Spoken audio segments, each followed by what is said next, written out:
Baada ya kuripotiwa jana kuwa atakuwa ni moja kati ya watu watakaohudhuria kumbukizi ya siku ya kuzaliwa ya Richard huko Ghana, Davido kupitia Insta story yake ameshare video akiwa kwenye ndege na inaonyesha akiwa nje ya Afrika na ramani inasoma anatoka Marekani. Hii inamaanisha kama sherehe zilikuwa ni tarehe 21, basi yeye hakuwa ni sehemu ya hizo sherehe kwa sababu hakuwepo Afrika.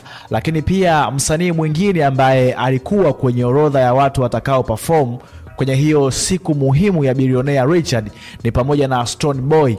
Pia yeye ameposti picha akiwa kwenye uwanja anaangalia mechi ya Ghana dhidi ya Chad, na licha ya kuwa aliorodheshwa kuwa ataperform hakuposti kitu kuhusu hiyo sherehe. Kumbuka pia Stone Boy ni msanii kutoka Ghana, so alikuwa anaangalia mechi ya taifa lake dhidi ya Chad na Ghana ilishinda magoli 5-0.